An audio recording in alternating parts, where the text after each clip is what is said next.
Hi friends, praise the Lord. ఈరోజు ఈ వీడియోలో దావీదు జీవితం పార్ట్ 4 చూద్దాము. ఈ వీడియోలో 2 సమూయేలు 5వ అధ్యాయం నుండి 12వ అధ్యాయం వరకు క్లియర్గా చూద్దాము. ఆల్రెడీ పార్ట్ 1, పార్ట్ 2, పార్ట్ 3 చూస్తే మీకైతే ఈ వీడియో అర్థమవుతుంది. ఆ వీడియోలు చూడకపోతే చూడడానికైతే ప్రయత్నం చేయండి. లింక్ అనేది డిస్క్రిప్షన్లో ప్రొవైడ్ చేశాను. ఇష్బోషెతును అతని తలను అబ్నేరు సమాధిలో పాతిపెట్టిన తర్వాత ఇశ్రాయేలీలు దావీదును వారి మీద రాజుగా ఏలడానికి అభిషేకించారు. దావీదు 37 సంవత్సరాలు గలవాడై 40 సంవత్సరాలు పరిపాలించాడు. హెబ్రోనులో యూదా వారిని 7 సంవత్సరాల 6 నెలలు పరిపాలించాడు. ఇశ్రాయేలీలు యూదా వాళ్ళందరినీ 33 సంవత్సరాలు పరిపాలించాడు. ఆ సమయంలో యెరూషలేములో పూర్వం యోబూసీయులు నివసించేవాళ్ళు. యోబూసీయులు దావీదును అవమానిస్తారు. దావీదు యెరూషలేంలోనికి రాలేడు. ఒకవేళ వచ్చినా ఇక్కడ గుడ్డివారు, కుంటివారు నిన్ను తోలేస్తారు అని వర్తమానం పంపించారు దావీదుకు. అయితే దావీదు వారి మీద యుద్ధానికి వెళ్ళి వారిని చంపి దావీదుపురము అనబడిన సియోను కోటను దావీదు స్వాధీనపరుచుకున్నాడు. దావీదు ఆ కోటలో నివసించి దానికి దావీదుపురము అని పేరు పెట్టాడు. మిల్లో నుండి దిగువ వరకు దావీదు ఒక ప్రాకారం కట్టించాడు. దావీదు అంతకంతకు వర్ధిల్లాడు. సైన్యములకు అధిపతి అయిన యెహోవా అతనికి తోడుగా ఉన్నాడు.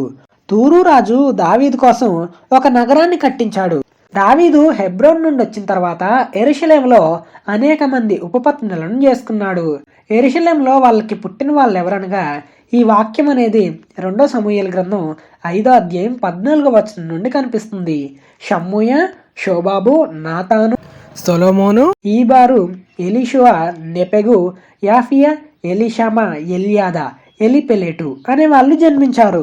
దావీదును ఇశ్రాయేలీయులకు రాజుగా అభిషేకం చేశారని ఫిలిస్తీన్లందరూ దావీదుతో యుద్ధం చేయడానికి వస్తారు. అయితే దావీదు ఈ వార్త విని ప్రాకార స్థలానికి వెళ్ళి దేవుని ఎదుట విచారణ చేశాడు. అయితే విచారణ చేయగా దేవుడు యుద్ధానికి వెళ్ళమని సెలవిస్తాడు. అలా దావీదు ఫిలిస్తీన్ల మీద యుద్ధానికి వెళ్ళి హతం చేస్తాడు. అయితే ఫిలిస్తీన్లు మళ్ళీ యుద్ధానికి వస్తారు. అప్పుడు దావీదు దేవుని సన్నిధిలో విచారణ చేయగా దేవుడు, నువ్వు వెళ్ళొద్దు, చుట్టూ తిరిగిపోయి కంబలి చెట్లకు ఎదురుగా ఉన్న వాళ్ళ మీద పడుము. కంబలి చెట్ల కొనల చప్పుడు వినగానే ఫిలిస్తీన్లను హతం చేయడానికి యెహోవా బయలుదేరుతున్నాడు గనక నువ్వు త్వరగా బయలుదేరమని సెలవిచ్చాడు.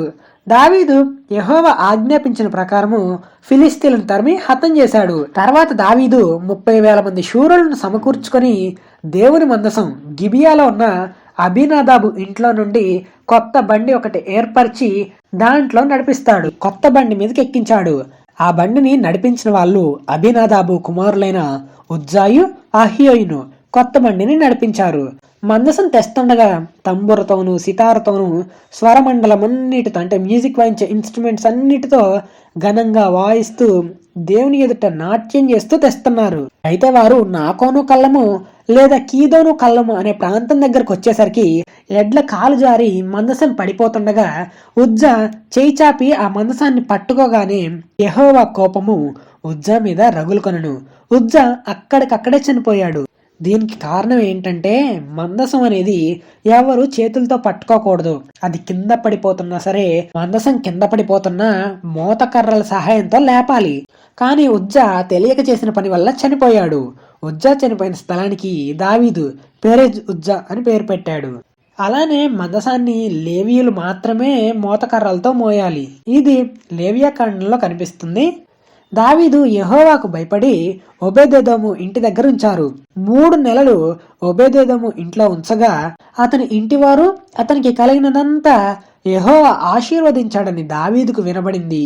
దేవుని మందసం ఉండటం వలన ఆశీర్వదించబడ్డాడు అని దావీదు పగడ్బందీగా చాలా జాగ్రత్తగా అన్ని జాగ్రత్తలు తీసుకొని మందసం మోసే వాళ్ళు 6 అడుగుల దూరంలో నడవడం ప్రారంభించారు. అలానే ఎద్దు ఒకటి, క్రొవ్విన దూడను బలిగా వధించాడు.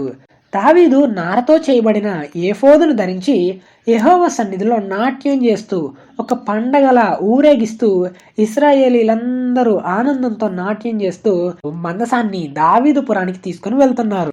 అయితే దావీదు నాట్యం చేస్తున్న విషయం, నాట్యం చేస్తున్నాడని తన భార్య అయిన మీకాలు కిటికీలో నుంచి చూసి హీనంగా చూసింది.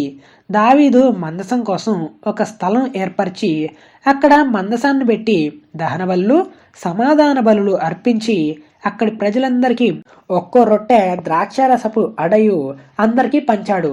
తర్వాత ఎవరింటికి వాళ్ళు వెళ్ళిపోయారు. దావీదు తన ఇంటికి వస్తాడు.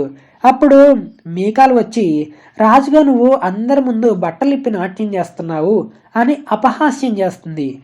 అప్పుడు దావీదు, దేవుడు నన్ను ఇశ్రాయేలీలకు రాజుగా ఏర్పరిచాడు, నన్ను అధిపతిగా ఈ ప్రజల మీద ఏర్పరచుకున్నాడు, నేను యెహోవా సన్నిధిలో నాట్యం చేశాను అని చెప్తాడు.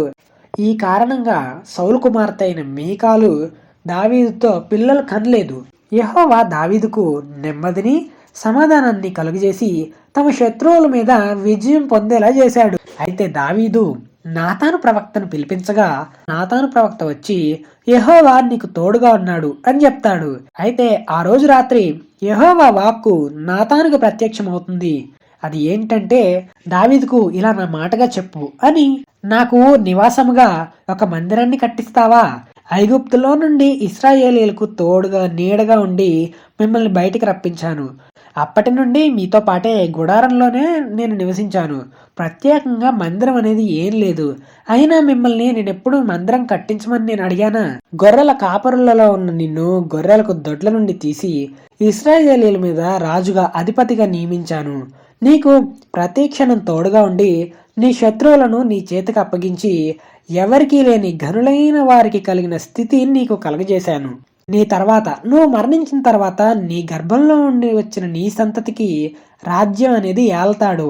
నీ సంతతిని హెచ్చించి అతడు నా ఘనత కొరకు ఒక మందిరాన్ని కట్టిస్తాడు.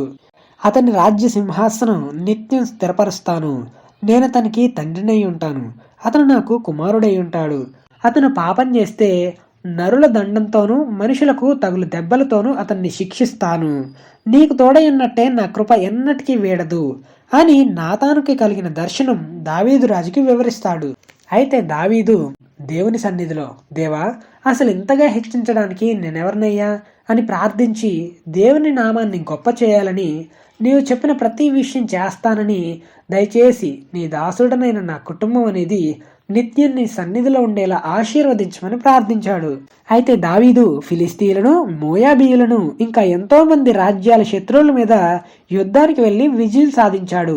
అటు తర్వాత దావీదు సౌలు కుటుంబంలో ఎవరైనా ఉన్నారా అని సేవకుల్ని అడగగా సౌలు కుటుంబానికి సేవకుడైన సిబాయా అనే వ్యక్తి ద్వారా యోనాతాను కుమారుడు ఒకడు కుంటివాడొకడు ఉన్నాడు. అతడు లోదెబారులో అమ్మియోలు కుమారుడైన మాకీరు అనే వ్యక్తి ఇంట్లో ఉన్నాడని చెప్పగా దావీదు మెఫీబోషేతును అంటే యోనాతాను కుమారుణ్ణి దావీదు దగ్గరికి రప్పిస్తాడు. అప్పుడు మెఫీబోషేతు దావీదుకు సాగిలపడి నమస్కారం చేస్తాడు. అందుకు దావీదు, భయపడకు, నీ తండ్రి అయిన యోనాతాను నిమిత్తం నీకు ఉపకారం చేసి నీ పితరుడైన మీ తాతయ్య సౌలు భూమి అంతా నీకు మళ్ళీ నీ చేతికి అప్పగిస్తాను. అంతేకాకుండా అలా నేను సదాకాలం నా బల్ల దగ్గర భోజనం చేయదు అని చెప్తాడు. అందుకు అతడు నమస్కరించి, చచ్చిన కుక్కలాంటి వాడినైనా నా ఎడల నువ్వు దయ చూపించడానికి నేనెంతటి వాడును అని అంటాడు. సౌలు సేవకుడైన సిబాను పిలిపించి అతని పొలం పని అంతా జరిగించమని దావీదు ఆజ్ఞాపిస్తాడు. మెఫీబోషెతుకు ఒక కుమారుడున్నాడు. అతని పేరు మీకా. మెఫీబోషెతు రాజకుమారుల్లో ఒకడైనట్టు రాజు బల్ల యొద్ద భోజనం చేసేవాడు. మెఫీబోషెతు కుంటివాడు. అయితే తర్వాత అమ్మోనీయుల రాజైన నాహాషు చనిపోగానే అతని కొడుకు హనూను అతని రాజ్యాన్ని ఏలుతున్నాడు. దావీదు రాజుకు నాహాషు రాజు ఉపకారం చేశాడని దావీదు సేవకులు హనూను ఓదార్చడానికి వస్తారు, సమాచారం కూడా తెస్తారు. అయితే దావీదు సేవకులు అమ్మోనీయుల దేశానికి వచ్చినప్పుడు అయితే హనూను రాజు దగ్గర ఉన్న పేరు పొందిన గనులు ఇలా చెప్తున్నారు, దావీదు వారిని వేగు చూడటానికి పంపించాడు, ఈ దేశాన్ని నాశనం చేయడానికి అని తెలిసి తెలియకుండా వారికి తోచింది చెప్పగా హనూను నిజమే అనుకొని వారిని అవమానించి పంపుతాడు. అలా ఒక గొప్ప యుద్ధం జరుగుతుంది. అమ్మోనీయులు సిరియనులలో నుండి 20,000 మంది కాల్బలమును, మాయాకారాజు దగ్గర నుండి 1000 మంది బంటులను, టోబు దేశం నుండి 12,000 మంది బంటులను జీతానికి పిలిపించుకున్నారు. దావీదు ఈ సంగతి విని యోవాబును, అభిషైని వ్యూహం సిద్ధపరిచి యుద్ధం చేశారు. దావీదు 700 మంది రధికులను, 40,000 మంది గుర్రపు రౌతులను హతం చేశాడు. అమ్మోనీయులకు సహాయం చేయడానికి వచ్చిన వాళ్ళంతా చనిపోయారు. హదదే జెరెనుకు సేవకులైన రాజులందరూ వారితో సమాధానపడి లోబడ్డారు. ఇది 2 సమూయేలు గ్రంథం 10వ అధ్యాయంలో కనిపిస్తుంది. సిరియనులు ఇశ్రాయేలీలకు భయపడి అమ్మోనీయులకు సహాయం చెయ్యలేదు. వసంతకాలంలో రాజులు యుద్ధానికి బయలుదేరే సమయంలో దావీదు యోవాబును అతని వారిని ఇశ్రాయేలీలందరినీ అమ్మోనీయుల మీద యుద్ధానికి పంపించగా వారు అమ్మోనీయులను హతం చేసి రిబ్బా అనే పట్టణాన్ని ముట్టడి వేశారు.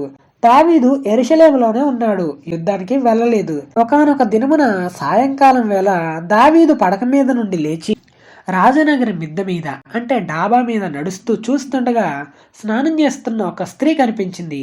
ఆమె చాలా అందంగా ఉండటంతో ఎవరి కుమార్తెతో తెలుసుకోవాలని సమాచారం తెలుసుకోమని దూతను పంపిస్తాడు. ఆమె ఏలియాము కుమార్తె హిత్తీయుడైన ఊరియా అనే వ్యక్తి యొక్క భార్య అని తెలుస్తుంది. ఆమె పేరు బెత్సెబా అని దూత సమాచారం తెలియజేస్తాడు. ఊరియా చాలా మంచి వ్యక్తి. ఈ దావీదు ఉండే రాజ్యంలోనే అతను పనిచేస్తున్నాడు. దావీదు దూతల చేత ఆమెను తన ఇంటి దగ్గరికి రప్పిస్తాడు. అలా దావీదు బెత్సెబాతో పాపం చేస్తాడు. ఆమె అపవిత్రత పోగొట్టుకొని తన ఇంటికి వస్తుంది. బెత్సెబా గర్భవతి అయిందని దావీదుకు వర్తమానం పంపిస్తుంది. అయితే దావీదు తాను పాపం చేసిన విషయం తెలిసిపోతుందని ఊరియాను యుద్ధంలో ముందుండేలా చేసి చంపిస్తాడు. అయితే ప్రతి ఒక్క వ్యక్తి గురించి రాబోయే వీడియోలో క్లియర్గా చూద్దాము. ఈ కార్యం దేవుని దృష్టికి దుష్కార్యంగా ఉంది. ఊరియా దావీదు యొక్క సేవకుడు. ఈ విషయం గురించి తెలిసిన బెత్సెబా అంటే భర్త చనిపోయాడని తెలిసిన బెత్సెబా భర్త గురించి ఏడుస్తుంది. తర్వాత దావీదు బెత్సెబాను చేర్చుకుంటాడు. దేవుడు వెంటనే నాతాను ప్రవక్తను దావీదు దగ్గరికి పంపించాడు. ఈ కార్యం దేవుని దృష్టికి దుష్కార్యంగా ఉండెను. నాతాను ప్రవక్త దావీదు దగ్గరకు వచ్చి ఒక ఉపమాన రీతిలో చెప్పాడు. ఒక ఊర్లో ఇద్దరు మనుషులున్నారు. ఒకడు బాగా డబ్బు ఆస్తున్నవాడు, ఇంకా గొర్రెలు గొడ్లు ఉన్నాయి. ఇంకొకడు దరిద్రుడు. అతనికి తాను కొనుక్కొచ్చిన చిన్న ఆడగొర్రె పిల్ల తప్ప మరేమీ లేదు. అతడు గొర్రె పిల్లను సొంత బిడ్డలా చూసుకునేవాడు. వాని బిడ్డల యొద్ద ఉండి పెరిగి వాని చేతి ముద్దలు తింటూ వాని గిన్నెలో నీళ్లు త్రాగుతూ కౌగిట్ట పండుకొని వాని కుమార్తెలా ఉంది. అయితే ఒకానొక రోజు మార్గస్థుడు ఒకడు ఐశ్వర్యవంతుడి దగ్గరికి వస్తాడు. అయితే ఐశ్వర్యవంతుడు మార్గస్థుడకు మర్యాద చేయాలని తన దగ్గర ఉన్న గొర్రెలలో కానీ గొడ్లలో కానీ ఏదీ ముట్టుకోకుండా ఆ దరిద్రుడు అల్లారు ముద్దుగా పెంచుకున్న గొర్రె పిల్లను తీసుకొని మర్యాద చేస్తాడు. దావీదు ఆ మాట విని కోప్పడి ఈ పని చేసిన వాడు మరణానికి పాత్రుడు, వాడికి కనికరం లేక ఈ కార్యం చేశాడు గనుక ఒక గొర్రెపిల్లకు ప్రతిగా 4 గొర్రెపిల్లల్ని ఇవ్వాలి అని నాతానుతో అంటాడు. అప్పుడు నాతాను ఆ మనుషుడవు నీవే, ఇశ్రాయేలీయుల దేవుడైన యెహోవా సెలవిచ్చుచున్నది ఏమనగా నేను నిన్ను ఇశ్రాయేలీయుల మీద రాజుగా పట్టాభిషేకం చేసి సౌలు చేతిలో నుండి నిన్ను విడిపించి నీ యజమానుని నగరి నీకు అనుగ్రహించాను. నీ యజమానుని స్త్రీలను కూడా నీ దగ్గరికి చేర్చాను. ఇశ్రాయేలీయులను యోధావారిని నీకు అప్పగించాను. నేను నీకు ఎక్కువ మంది ఇచ్చాను. ఇది చాలదన్నట్టు నువ్వు యెహోవా మాట తృణీకరించి చెడుతనం చేశావు. అమ్మోనీయుల చేతిలో ఊరియాను దారుణంగా చంపించావు. నువ్వు దేవుణ్ణి లక్ష్య పెట్టకుండా బెత్సెబాను లక్ష్య పెట్టావు. ఊరియా భార్యను నీకు భార్యగా చేసుకున్నందున నీ ఇంటి వారికి సదాకాలం యుద్ధం జరుగుతుంది అని నాతాను ప్రవక్త దేవుని మాట చెప్పగా దావీదు నేను పాపం చేశానని ఒప్పుకుంటాడు. నాతానుతో చెప్తాడు. దావీదు ఇలా అంటాడు, నేను దేవుని దృష్టిలో పాపం చేశాను అని అంటాడు. అందుకు నాతాను నువ్వు చావకుండా ఉండునట్లు యెహోవా నీ పాపం పరిహరిస్తాడు. అయితే నువ్వు చేసిన పాపానికి నీకు బెత్సెబాకు పుట్టబోయే బిడ్డ నిశ్చయంగా చనిపోతాడని నాతాను దావీదుతో చెప్పి వెళ్ళిపోతాడు. అయితే దావీదుకు బెత్సెబాకు పుట్టిన బిడ్డ జబ్బు పడుతుంది. అయితే దావీదు ఉపవాసం ఉండి లోపలికి పోయి రాత్రంతా సాగిలపడి బిడ్డ కోసం దేవుణ్ణి బ్రతిమిలాడాడు. భోజనం కూడా చేయలేదు. 7వ రోజున బిడ్డ చనిపోతాడు. అయితే దావీదు సేవకులందరూ మాట్లాడుకుంటుంటే వింటాడు. బిడ్డ చనిపోయిందని తెలుసుకుంటాడు. అప్పుడు దావీదు నేల నుండి లేచి స్నానం చేసి తైలం రాసుకొని వేరు వస్త్రాలు ధరించి భోజనం చేస్తాడు. అప్పుడు అతని సేవకులు ఇలా అంటారు, ఏంటి రాజా, బిడ్డ బ్రతుకున్నప్పుడు ఉపవాసం ఉన్నావు, బిడ్డ చనిపోయాడని తెలియగానే లేచి భోజనం చేస్తున్నావేంటి అని అడుగుతారు. అందుకు దావీదు బిడ్డ ప్రాణంతో ఉన్నప్పుడు దేవుడు నా యందు కనికరిస్తాడని ఆ బిడ్డను బ్రతికిస్తాడని ఉపవాసం ఉన్నాను. ఇప్పుడు బిడ్డ చనిపోయాడు, ఇక నేను ఎందుకు ఉపవాసం ఉండాలి అని అంటాడు. దావీదు బెత్సెబాను ఓదారుస్తాడు. తర్వాత దావీదు బెత్సెబాను కూడినప్పుడు ఒక కుమారుడికి జన్మనిస్తుంది. అతనికి సొలొమోను అని పేరు పెడతారు. అయితే యెహోవా అతన్ని ప్రేమించి నాతాను ప్రవక్త ద్వారా యెహోవా ఆజ్ఞను బట్టి యాదిద్య అని పేరు పెడతారు. యాదిద్య అంటే యెహోవాకు ప్రియుడు అని అర్థం. తర్వాత యోవాబు ఇంకా దావీదు రబ్బా అనే పట్టణం మీద యుద్ధం చేస్తారు. యుద్ధంలో విజయం సాధించి యెరూషలేముకు వస్తారు. తర్వాత ఏం జరిగింది అనేది పార్ట్ 5లో చూద్దాము.